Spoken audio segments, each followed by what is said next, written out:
La première dame, Hadja Aïssata Issoufou, a parrainé ce matin au Palais des Congrès de Niamey les manifestations commémoratives de la Journée mondiale de lait, célébrée ce jour 1er juin à travers le monde. La télévision numérique terrestre, bientôt une réalité au Niger. La première vague des émetteurs a été réceptionnée ce lundi par le ministre des Postes, des Télécommunications et de l'Économie numérique. Réduction drastique des cas de méningite, le ministre de la Santé publique a procédé à la fermeture du deuxième site d'isolement des malades de Lazare. Monsieur, Mesdames, bonsoir et bienvenue dans cette édition. L'actualité en ce 1er juin 2015, c'est tout d'abord cette visite du président de la République à Paris en France. Il est arrivé hier après-midi pour une visite d'amitié et de travail de 112 heures. Le président de la République est accompagné dans ce déplacement de 4 membres du gouvernement de l'ambassadeur du Niger à Paris. C'est en début d'après-midi que le président de la République, chef de l'État, Issoufou Mahamadou, est arrivé à Paris, la capitale française, où il effectue une visite d'amitié et de travail de 72 heures. À sa descente d'avion à Paris-Orly, il a reçu un accueil empreint de chaleur.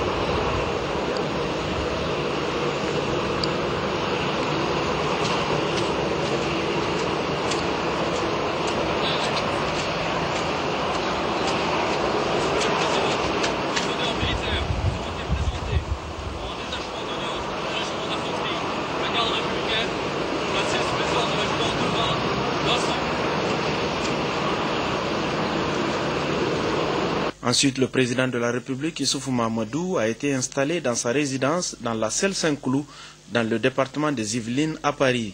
Il est accompagné notamment de Albadé Abouba, ministre d'État à la présidence de la République, Seydou Sidibé, ministre directeur de cabinet du président de la République, Karijo Mahamadou, ministre de la Défense nationale, Madame Kane Aïchatou Boulama, ministre des Affaires étrangères, de la coopération, de l'intégration africaine et des Nigériens à l'extérieur, et Abdraman Mayaki, ambassadeur du Niger auprès de la République française. Cette visite, axée sur la coopération bilatérale entre nos deux pays, comportera des séances de travail et autres rencontres, dont un entretien en tête-à-tête avec le président français François Hollande.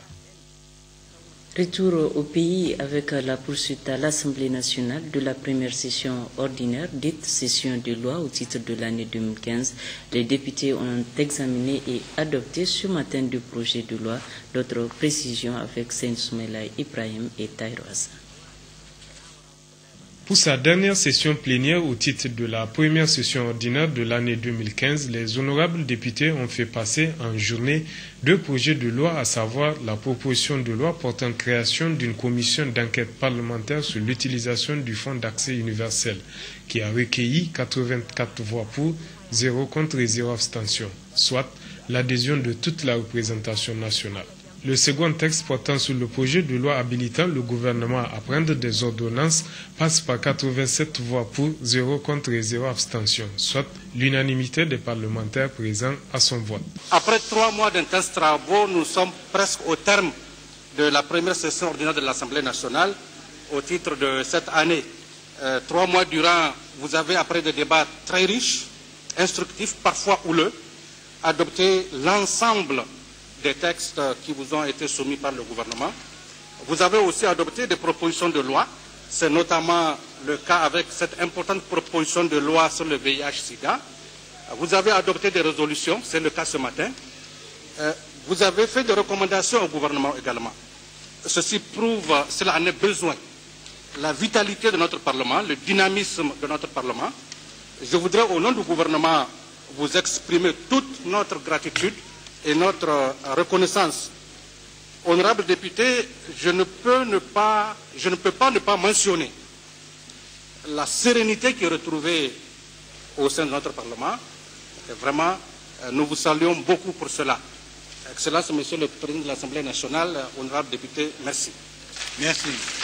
Cependant, 2 tests n'ont pas eu l'agrément des députés, car pour l'un, la commission saisie au fond, à savoir la commission des affaires étrangères et de la coopération, a recommandé à la plénière de s'asseoir à son examen et adoption. Pour l'autre test, à savoir la proposition de loi modifiant et complétant la loi portant indemnité à avantage des députés, il a pur et simplement été rejeté par la plénière.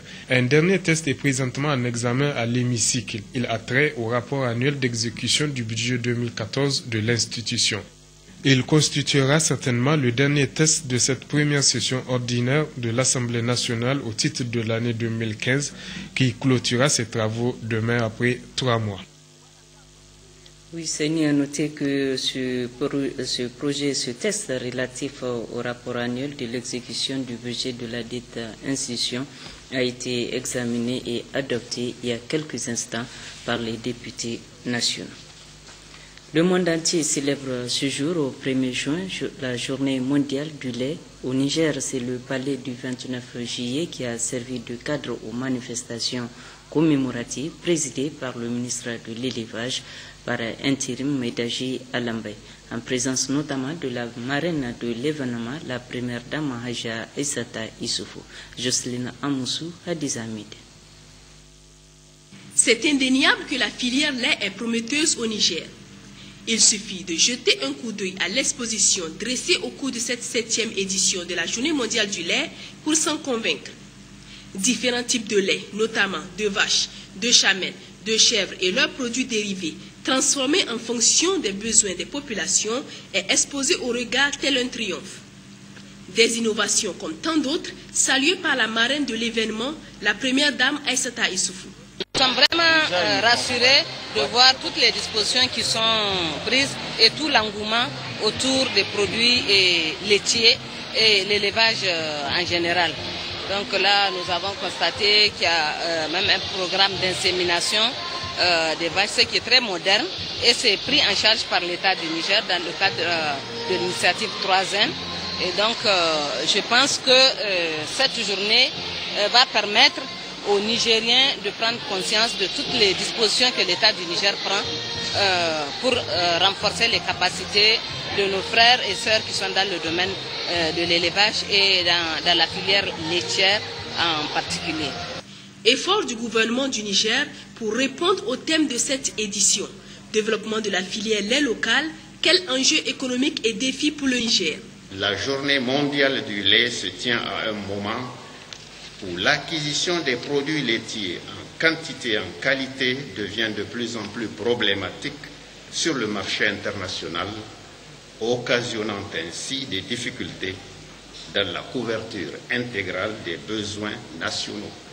Cette situation doit inciter tous les acteurs à plus d'engagement pour consolider les acquis de la filière lait local et déployer davantage de moyens pour la promouvoir. L'objectif visé à travers l'organisation de la présente manifestation est de faire participer pleinement tous les acteurs de la chaîne des valeurs du secteur lait nigérien à cet événement. Faire connaître les potentialités du Niger en matière de production laitière. Promouvoir le développement durable de la production du lait local.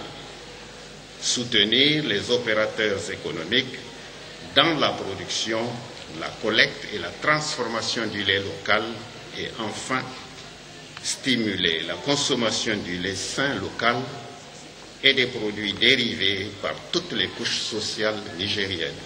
Le développement de la filière lait nécessite plusieurs actions dont l'amélioration génétique du cheptel laitier, de l'alimentation et de la production fourragère, le renforcement de capacités des acteurs du secteur de l'élevage, le développement des opportunités de marché. Autant de défis que comprennent les partenaires de l'élevage dont beaucoup ont appuyé l'événement, tels le Haut Commissariat à l'initiative 3N, la Fondation Gourivi Meilleur, le programme de productivité agricole en Afrique de l'Ouest, l'ONG Karkara pour ne citer que cela. Suite de cette édition avec ce communiqué du Conseil supérieur de la communication. Le Conseil supérieur de la communication s'est réuni en session ordinaire du 25 au 29 mai 2015 à l'effet d'examiner plusieurs points inscrits à l'ordre du jour. À l'issue de l'examen des plaintes et saisines d'office, la plénière du Conseil supérieur de la communication a pris les décisions suivantes. Une interdiction de parution pour une durée d'un mois à compter du 1er juin 2015 est infligée au journal L'Actualité pour violation des points 3, 4 et 10 de la Charte des journalistes professionnels du Niger. Une interdiction de parution pour une durée d'un mois à compter du 1er juin 2015 est infligée au journal Opinion pour violation des points 2, 4 et 10 de la Charte des journalistes professionnels du Niger. Une mise en demeure est adressée à la radio Sahara FM d'Agadez pour violation du point 2 de la Charte des journalistes professionnels du Niger et de l'article 44 du cahier de charge des médias audiovisuels. L'interdiction de parution des deux journaux pour une durée d'un mois a été prise conformément aux dispositions de l'article 21 de la loi 2012-34 du 7 juin 2012 portant composition, attribution, organisation et fonctionnement du CSC. En effet, les journaux L'Actualité et Opinion ont préalablement écopé d'une mise en demeure et d'un avertissement écrit du CSC. Nonobstant ce rappel à l'ordre, ils ont persisté dans la violation des règles éthiques et déontologiques. La plénière du CSC saisit cette occasion pour lancer une fois de plus un appel en direction de tous les journalistes pour plus de rigueur, de professionnalisme et de responsabilité dans le traitement de l'information. Signé Abdraman Ousmane, président du CSC. Le ministre de la Santé publique a procédé ce matin à Niamey à la fermeture du deuxième site d'isolement des malades de la méningite pour cause une réduction drastique des cas sur les différents sites d'accueil de Lazare. Le point avec Djouari Siaka Kombari et Sani Souf. Les efforts du gouvernement nigérien et de ses partenaires dans la riposte contre l'épidémie de la méningite déclarée depuis quelques mois au Niger ont abouti à des résultats satisfaisants. Aujourd'hui, nous avons 9 cas hospitalisés, dont un sera transféré. On a l'habitude d'avoir jusqu'à plus de 100 cas par jour. On a géré jusqu'à 300 et quelques cas d'hospitalisation. Aujourd'hui, on a 9 cas et 0 admission. De 0 heure à maintenant. Donc Médecins sans frontières était aux côtés du ministère de la Santé depuis le début de l'épidémie. On a recruté 120 infirmiers, 15 médecins, on a rajouté du matériel, on a rajouté les médicaments. Depuis le début de l'épidémie, on est là. Jusqu'à la fin, on est ensemble. Ce que vous voyez aujourd'hui, effectivement, comme vous dites, c'est que 10 patients, moins de 10 patients que nous avons. Par contre, il y a quelques semaines, c'était 250 nouveaux patients qui arrivaient chaque jour. Donc on avait plus de 400 lits qui étaient occupés. Et c'était vraiment une situation vraiment très difficile. C'est l'OMS qui a contribué à vulgariser en tout cas ce changement de traitement qui a permis, comme vous le voyez, de guérir la plupart des enfants. 2 sites d'isolement étaient préconisés à Lazare pour accueillir les malades. Ces sites enregistraient une forte fréquentation entre fin mars et le début du mois d'avril. Aujourd'hui, le constat est tout autre, moins d'une dizaine de malades hospitalisés et depuis presque 24 heures, aucune admission n'a été constatée. Le deuxième site est vide, aucun malade n'est hospitalisé, raison de cette fermeture, et le premier site restera ouvert pour des éventuels cas qui pourraient se présenter. Moi, j'aimerais souligner aussi au nom de MSF l'importance de rester vigilant avec toujours des cas qui existent en dehors de Niamey, notamment sur les régions de Dosso et de Tillabéri. On est en appui à l'hôpital de district de Oualam et de Filengue, donc il est important de continuer à rester vigilant. Si le Niger est parvenu à ces résultats, c'est grâce aux efforts conjugués. Des partenaires ont appuyé le Niger dans ses efforts de lutte contre cette épidémie. Dieu merci. Il s'agit pour nous de remercier l'ensemble de nos partenaires l'ensemble des agents du ministère de la Santé publique qui ont contribué à cette activité de prise en charge et de l'entretien du site. Il s'agit pour nous de rendre vraiment un hommage mérité aux autorités locales. Le combat contre cette épidémie de méningite n'est pas totalement gagné, mais cet adversaire redoutable est affaibli énormément. Donc, restons concentrés et vigilants jusqu'à ce qu'il succombe. Arrivé ce matin à l'aéroport Djori Hamani de Niamey de la première vague des émetteurs de la télévision numérique terrestre TNT, c'est le ministre des Postes, des Télécommunications et de l'économie numérique Abdoumani qui a réceptionné ce matériel. Aïcha Toubawa et Soufou Samela. Ils sont enfin arrivés. Il s'agit de la première vague des émetteurs devant servir à la migration vers la télévision numérique terrestre TNT. En réceptionnant ces matériels, le ministre des Postes, des Télécommunications et de l'économie numérique se dit satisfait de la promesse tenue par l'État du Niger. Donc aujourd'hui, nous pouvons, sans risque de nous tromper, que nous sommes en train de tenir dans le délai. Le Niger est en train de respecter la promesse qu'il a faite à sa population pour qu'avant le 17 juin 2015, date fixée par l'accord de Genève 2006, le Niger verra son premier émetteur TNT installé et aujourd'hui c'est une réalité. Donc nous saisissons cette occasion pour remercier le gouvernement de la 7e République qui a fait confiance à l'équipe que nous dirigeons pour doter notre pays de la dernière technologie qu'on appelle la télévision numérique terrestre. Le ministre Abdoumani a saisi cette occasion pour rappeler l'importance de la télévision numérique terrestre. La TNT en gros présente 3 avantages. Le premier avantage immédiat de la TNT, c'est que les Nigériens vont être gratifiés des images et de sons de qualité.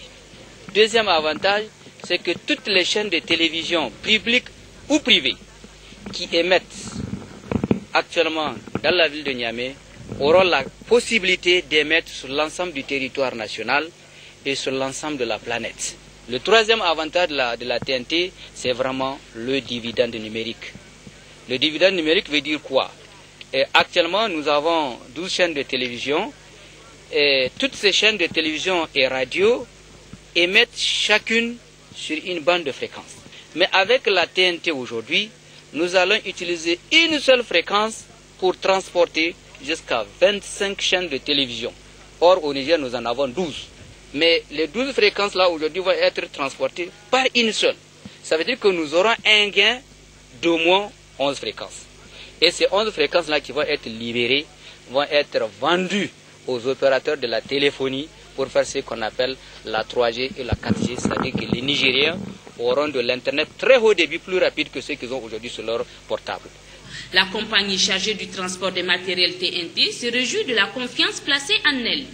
Ces matériels réceptionnés seront acheminés dans les différentes régions du pays. D'autres vagues de matériel sont attendues incessamment. Le ministre des Transports a animé hier après-midi un point de presse relatif au port sec de Dosso et de son antenne de Niamey, notamment les magasins sous douane de la rive droite et de Niamey Route. Le compte-rendu de Bakar Jara.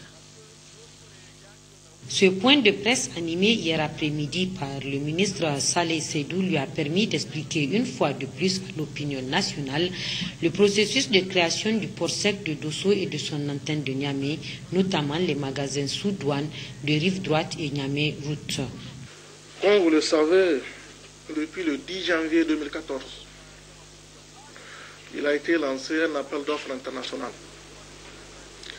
Et cet appel d'offres international, 6 entreprises internationales ont postulé.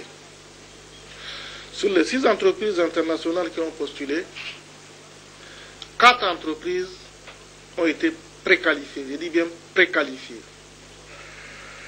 Il faut noter, et ça c'est extrêmement important, c'est un appel d'offres qui est conforme à la loi. On n'a enregistré aucune entreprise nigérienne, ni même la Chambre de commerce, d'industrie et d'artisanat du Niger n'a postulé. La convention de concession avec l'adjudicateur a été signée le 28 octobre 2014. Comme vous le savez, c'est important de le préciser, le port sec de Dosso et son antenne de Niamey regroupe en son sein les magasins sous douane rive droite et les magasins sous douane Niamerou. Ils font partie du projet. Aussi, d'autres réflexions, parce que ce n'est pas seulement les 2 magasins sous douane que gère la douane. Il y a plusieurs magasins sous douane. Et actuellement, des réflexions sont en cours pour que les autres magasins sous douane restants, qui ne sont pas dans le projet port sec de Dosso et de son antenne de Niamey, soient confiés, pourquoi pas à des opérateurs privés nigériens et pourquoi pas à la Chambre de commerce. Cette décision prise par le gouvernement permet à notre pays de se conformer aux normes internationales, mais aussi d'améliorer et de faciliter les opérations de commerce. Ce qu'il faut retenir et dire au public nigérien, le Niger est le seul pays au monde dans lequel les magasins sous douane sont gérés par la douane. Ailleurs, c'est des privés. Et pour vous donner une idée effectivement de ce que ce projet peut apporter au Niger, parce que c'est extrêmement important d'expliquer aux Nigériens, le port sec de Dosso et son antenne de Niamey, ne voyez pas les magasins sous douane. Les magasins sous douane sont des activités du port sec de Dosso et de son antenne de Niamey. C'est lié. Ces activités du projet du port sec, dans les dispositions de la Convention, que nous allons veiller à y respecter, permettront de réduire le temps de traitement des marchandises de 10 heures à 1 heure. Ces dispositions permettent aussi de réduire les délais de stockage des marchandises grâce à de nouveaux équipements et matériaux installés. Et ces dispositions permettront d'annuler le risque d'avarie et de vol des marchandises. Ces dispositions permettent d'améliorer, d'accélérer les procédures et les formalités douanières en ramenant les faux frais à zéro. Ça, c'est extrêmement important. Mais aussi d'accroître les recettes de l'État, sinon les doubler, ou bien les tripler, ou les quadrupler. On verra là-dessus ce que ça va donner. C'est que sur les recettes de l'État vont être doublées par rapport effectivement à ce mécanisme. Autre chose pour vous, ceux qui sont intéressés, dans le cadre de la gestion de ce projet du port sec et de son antenne de Niamey, y compris les magasins sous douane, il est prévu d'importants emplois directs et indirects à créer. Et en plus de tout ce que je viens de dire pour les opérateurs économiques qui constituent des facilités, nous pensons que dans la Convention, en plus aussi des impôts et taxes qui sont perçus par la douane, ce n'est pas à Bolloré.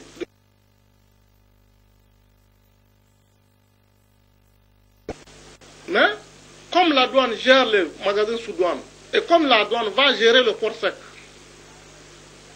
par an, il est prévu des redevances domaniales et de redevances d'exploitation. Les redevances domaniales sont estimées à 1,330 milliard de francs CFA que Bolloré va nous verser, qui n'existait pas avant. Et maintenant, les redevances d'exploitation sont fixées à 250 francs par tonne traitée à l'intérieur du port sec, que ce soit à l'antenne de Niamey, que ce soit au niveau du port sec de Dosso. Dans ce même cadre, il est prévu d'autres possibilités et avantages à l'État et au privé nigérien. Il est également prévu dans la Convention, et ça c'est important de le dire,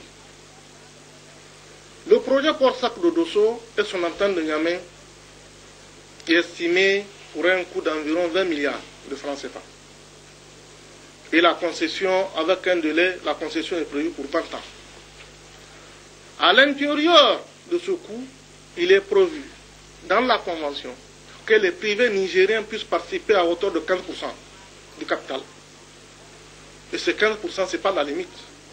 Elle peut être renégociée à la hausse en tenant compte de l'importance et de l'intérêt que les Nigériens accordent à ce projet. Il convient aussi de dire que le personnel actuel du magasin Sous-Douane, planton chauffeur, magasinier, à 100% sera recruté par le nouveau concessionnaire qui est Bolloré Africa Logistique, mais en plus du recrutement, à 100%, ça fait partie de la convention, il va être accordé 20% d'augmentation de leur salaire. C'est important de le dire, c'est important de le souligner. Quant à la situation de la tarification, et comme je vous l'ai dit, les avantages que le port sec et son antenne, à travers effectivement les magasins Sous-Douane qui constituent des sous-activités,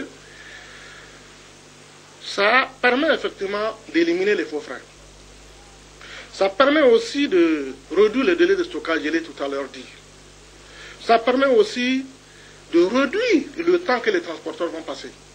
Et ça permet aussi de réduire les formalités et autres.